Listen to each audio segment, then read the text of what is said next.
sa bahay. Pinagtatapon ko na yung gamit niya. Pagbalik niya, tinapon ko na yung gamit niya sa labasan ng bahay. Lumayas ka, hindi ka kailangan dito. Oh. Sabi ko, total, hindi naman asawa ang tulong mo sa akin. Siguro katulong. Akala mo, ano, kung papakatulong sa iyo, gago. At sinabi ko lang naman dito, sinabi ko.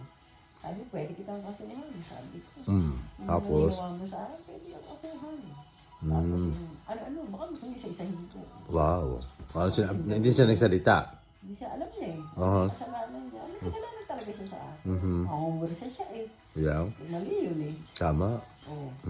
So pinaglaban mo ang iyong karapatan bilang babae. Oo, naman. Bilang tao. Dumating ako sa puntong gano'n. Marami yung hirap. Ko sabi ko, Pero isang taon mo rin tiniis ang kanyang kawalang hiyaan sa buhay. Hindi ko deserving eh. Sabi ko, hindi kasi ako naging masamang tao. Hindi ako naging masamang Pero tao. minahal mo siya.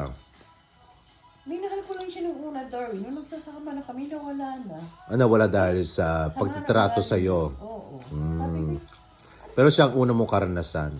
oo naman. Ako naman eh, hindi nag-boyfriend ako. Malay mo, ang dami mong anak eh.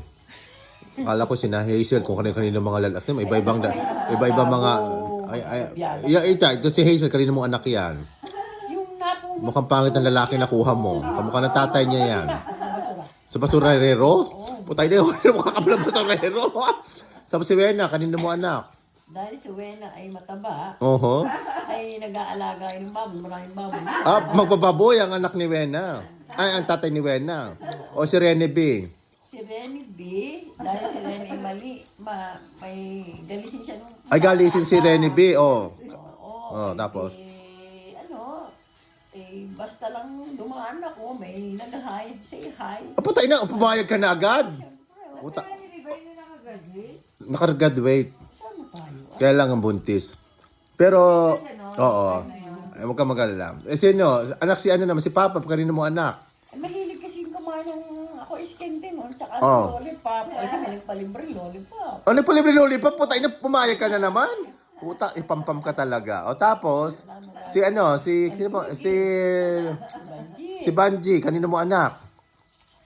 Sa isang ano lang, sa isang kaibigan lang. Puta na kaibigan, nag-inuman siguro kayo. Pag may alak, may balak. Oo. Di ba? Sabi ko nabubold ako. O puta ina, napakangkang ka naman. Oo, siyempre naman. Si Banji ang nilabasan. Kaya pala, itsura ni Banji, ewan ko ba? Oo. Yung paningin ko at gawa na. Sa buhay. Oh my God. O tapos, sino pa mga anak ko? Si Beth. Kanino mo anak si Beth? Si Beth, hapon kasi galing Japan. Hapon! Kaya pala. Puntang Japan. So kumuha kay Beth yung tatay niya. Oo, kasi babae. Maganda nga si Beth. Buti naman. Pogi siya nung time. Ay no, pogi. Mukha siyang pugita. Oo. Beksi yung buhok niya. O tapos, sino pa mga anak mo pa? Si Lynn. O si Lynn. Si Lynn. Si Lynn naman, medyo pa-cute lagi yung papa niya. So, sige na nga, sabi ko. Puta, inakataw. Saan nangyari? Siyempre, nagkayaan ng date sa sine. Sa sino yung ginawa? Si Lynn? Yes! Kaya pala si Lynn ganyan. Sino pa mga anak mo pa? Lahat anak ko na yun. Ay no, kaya nga eh. Una yung lalaki. Okay, ayaw mo ng lalaki, puro babae lang mga anak mo. Si Odwin, yung ba anak mo? Ay, hindi. Mami, din ang tawag sa inong gagong yun ah. Sino pa na? Sinong tatay niyo? Mukhang kalbo na siya. Lahat naman natawag sa akin yung mga. Ay kaya nga, sa mga anak mo yan. Kaya nga sino ang mga ama? Ayun, kay Odwin, pogi na yun. Pogi. Amerikano na yun. Amerikano ang tatay ni Odwin? Hap. Paano mo nakilala yung lintik na yun? Nag-ermita ka ba? Nagpunta ako, napadaan ako doon eh. Pero hindi ka naman nagpokpok doon. Hindi naman. Sa dami mong pinatulan, hindi ka papokpok niyan. Siguro nga. Sabi nila. O tapos? Nire-record mo yung